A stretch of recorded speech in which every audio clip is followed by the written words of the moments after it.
Hi friends, welcome to செஃபின்ஸ் மாமி kitchen. இன்றைக்கி நம்ம சேனலில் பார்க்க போகிற ரெசிபி அவல் வடை. என்னோட சேனலை நீங்கள் இன்னும் சப்ஸ்கிரைப் பண்ணலைன்னா மறக்காமல் சப்ஸ்கிரைப் பண்ணுங்கள், பெல் ஐக்கானை கிளிக் பண்ணுங்கள். அப்போ தான் என்னோட அப்கமிங் வீடியோஸ் உங்களுக்கு வரும். இன்றைக்கி நான் ஏன் இந்த ரெசிபியை சூஸ் பண்ணேன்னா, திடீர்னு நம்ம வீட்டுக்கு ஒரு கெஸ்ட்டு வந்துட்டாங்கன்னா அந்த டைமில் இந்த ஸ்நாக்கை செஞ்சு தரலாம். பிகாஸ் நம்ம எதையும் ஊற வைக்க தேவையில்லை, எதையும் அரைக்க தேவையில்லை. ஈஸியாக ஒரு 30-35 மினிட்ஸில் இந்த ரெசிபியை செஞ்சிடலாம். வாங்க ஃப்ரெண்ட்ஸ், எப்படின்னு பார்க்கலாம். நான் ஃபஸ்ட்டு இந்த கப்பில் அவல் எடுத்து வச்சுருக்கேன். 2 கப் எடுத்து வச்சுருக்கேன். 1 கப் 100 கிராம்ஸ் பிடிக்கும், ஸோ 200 கிராம்ஸ் எடுத்து வச்சுருக்கேன். ரெண்டாவது அரிசி மாவு எடுத்து வச்சுருக்கேன். 2 டீஸ்பூன் எடுத்து வச்சுருக்கேன். கிறிஸ்பிக்காக, வடை நல்லா கிறிஸ்பியாக வரும். 1 டீஸ்பூன் ரவை எடுத்து வச்சுருக்கேன், இதுவும் கிறிஸ்பிக்காக தான். அப்புறம் 1 டீஸ்பூன் மிளகு எடுத்து வச்சுருக்கிறேன். 2 பச்சை மிளகாவை சாப் பண்ணி வச்சுருக்கிறேன். அப்புறம் வடை சுடுறதுக்கு தேவையான ஆயில் எடுத்து வச்சுருக்கிறேன். தேவையான அளவு உப்பு. அப்புறம் இன்றைக்கி நான் 6 பெரிய வெங்காயத்தை பொடி பொடியாக சாப் பண்ணி வச்சுருக்கேன். இதை நான் ஒரு வெஜ் சாப்பர் வச்சு தான் கட் பண்ணி வச்சுருக்கிறேன். இப்போ ஒரு பெரிய ஃபேமிலிக்கு ஒரு 40-50 வடை நீங்கள் சுடுறீங்கன்னா அந்த மாதிரி நேரத்தில் இந்த மாதிரி வெங்காயத்தை குட்டி குட்டியாக நம்மளால் கட் பண்ணிவிட்டு உட்காந்துருக்க முடியாது.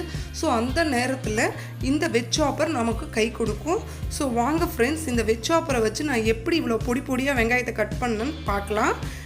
இந்த மாதிரி வெங்காயத்தை உரித்து வச்சுக்கோங்க. உரித்து வச்சுட்டு 4ஆக கட் பண்ணிக்கோங்க. ஒரு வெங்காயத்தை பார்க்க கஷ்டமாக தெரியும், பட் இது ரொம்ப யூஸ்ஃபுல்லாக இருக்கும் ஃப்ரெண்ட்ஸ். இந்த மாதிரி எல்லா வெங்காயத்தையும் 4ஆக கட் பண்ணிக்கோங்க.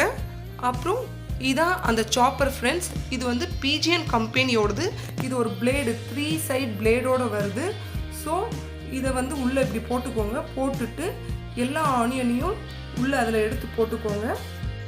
இப்போ எல்லா ஆனியனும் போட்டாச்சு. இதோட மூடி பார்த்திங்கன்னா ரொட்டேட்டிங் டைப்பு. இப்போ மூடியாச்சு. மூடிட்டு இதில் ஒரு சின்ன ஹோல்டர் இருக்கும். அந்த ஹோல்டரை நீங்கள் ஒரு 5-6 தடவை இழுத்தா போதும். சூப்பராக அந்த ஆனியனை சாப் பண்ணி எடுத்துக்கும். பாருங்கள், இப்போ இது சாப் ஆகிடுச்சு. எப்படி கட் பண்ணியிருக்குன்னு பார்க்கலாம். பாருங்கள் ஃப்ரெண்ட்ஸ், எவ்வளோ குட்டி குட்டியாக கட் ஆகிருக்குன்னு. இதில் நான் 8 ஆனியன் போட்டேன். அட் அ டைமில் எவ்வளோ குட்டி குட்டியாக கட் ஆகியிருக்கு பாருங்கள். இது ரொம்ப யூஸ்ஃபுல்லாக இருக்கும். இதோட ரேட் பார்த்தீங்கன்னா 300-350 அந்த ரேஞ்ச்குள்ளே தான் இருக்கும். இதை நான் ஆன்லைனில் வாங்குறதுக்கு லிங்க் டிஸ்கிரிப்ஷன் பாக்ஸில் கொடுக்குறேன், போய் பாருங்கள் ஃப்ரெண்ட்ஸ். இப்போ நான் இதில் 2 கப் அவல் எடுத்துருக்கிறேன். 1 கப் 100 கிராம்ஸ் பிடிக்கும், ஸோ 200 கிராம்ஸ் அவல் எடுத்துருக்கேன். இப்போ நாம் இதில் தண்ணியை ஊற்றி ஒரு தடவை அலசி எடுத்துக்கலாம்.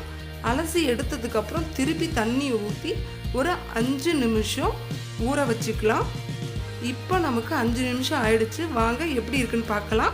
பாருங்கள் ஃப்ரெண்ட்ஸ், எவ்வளோ சூப்பராக ஊறி வந்திருக்குன்னு. இப்போ இதை நாம் ஈரம் இல்லாமல் நல்லா புழிஞ்சு எடுத்துக்கலாம். ஈரம் இருந்துச்சுன்னா வடை தட்டும் போது நம்ம கையில் ஒட்டிட்டு சரியாக வராது. ஸோ முடிஞ்ச வரைக்கும் ஈரம் இல்லாமல் பார்த்துக்கோங்க. புழிஞ்சு எடுத்ததுக்கப்புறம் நல்லா ஒரு ஸ்மேஷர் வச்சு மசிச்சு எடுத்துக்கோங்க. இந்த ஸ்டேஜில் க்ரீன் சில்லியை சேர்த்துக்கோங்க. 1 ஸ்பூன் ரவை எடுத்து வச்சுருக்கேன், அதையும் சேர்த்துக்கோங்க. அப்புறம் 2 ஸ்பூன் பச்சரிசி மாவு வச்சுருக்கேன், அதையும் சேர்த்துக்கோங்க. அதுக்கப்புறம் நல்லா பிசைஞ்சு விட்டுக்கோங்க. இப்போ நாம் மிளகு சேர்த்துக்கலாம். பெரியவங்களுக்குனா மிளகு அப்படியே சேர்த்துக்கலாம், பட் இன்றைக்கி நான் என்னோடய பேபிக்கு தர போகிறேன். ஸோ அதனால் இந்த மாதிரி அரைச்சி மிக்ஸ் பண்ணியிருக்கேன். இந்த மாதிரி மிக்ஸ் பண்ணி தரும்போது அவங்க தனியாக மிளகை தூக்கி போட மாட்டாங்க, ஸோ சேர்த்து சாப்பிடுவாங்க. இந்த ஸ்டேஜில் நம்ம சாப் பண்ணி வச்சுருக்க ஆனியனை சேர்த்துக்கலாம். நல்லா ஆனியன் சேர்த்துக்கிட்டு நல்லா பிசைஞ்சு விட்டுக்கோங்க. பிசைஞ்சதுக்கப்புறம் தேவையான அளவு உப்பு ஆட் பண்ணிக்கலாம்.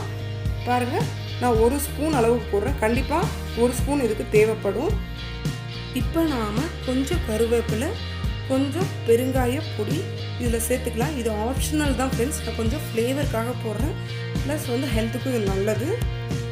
இப்போ நமக்கு வடை மாவு ரெடி ஆயிடுச்சு. வாங்க இதை சுட்டு எடுக்கலாம். ஒரு கேஸ் ஸ்டவ்வில் ஒரு கடாய் வச்சுக்கோங்க. தேவையான அளவு எண்ணெய் ஊற்றிக்கோங்க. எண்ணெய் ஊற்றி சூடாகிறதுக்குள்ளே நம்ம வடையை தட்டி எடுத்துக்கலாம். ஃப்ரெண்ட்ஸ், இந்த மாதிரி பக்கத்தில் ஒரு கிண்ணத்தில் தண்ணி வச்சுக்கோங்க. ஸோ கையை லைட்டாக ஈரமாக்கிக்கோங்க. ஈரமாக்கி நம்ம வடையை தட்டும்போது நம்ம கையில் ஒட்டாது. இந்த மாதிரி பாலாக்கி இன்னொரு கை வச்சு லைட்டாக அமுக்கிட்டு நடுவில் ஒரு சின்னதாக ஒரு ஓட்டை போட்டு நம்ம ரெடி பண்ணிக்கலாம். நம்ம ஓட்டை போட்டு இந்த மாதிரி வடை செய்யும்போது நமக்கு பார்க்குறதுக்கு இது மெதுவடை மாதிரியே இருக்கும். நம்ம செஞ்சு கொடுத்தோன்னா வந்து இது வந்து மெதுவடையா இல்லை அவல் வடையானே அவங்களால கண்டுபிடிக்க முடியாது.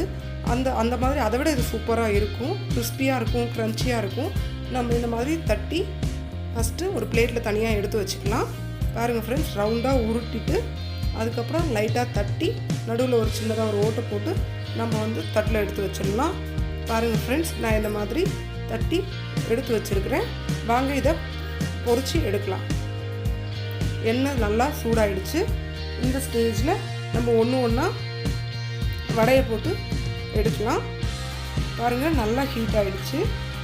என் ஹஸ்பண்ட் தான் வீடியோ எடுக்கிறாரு, தெரியுதுன்னு நினைக்கிறேன். வாங்க இப்போ நம்ம ஒன்று ஒன்றா போடலாம்.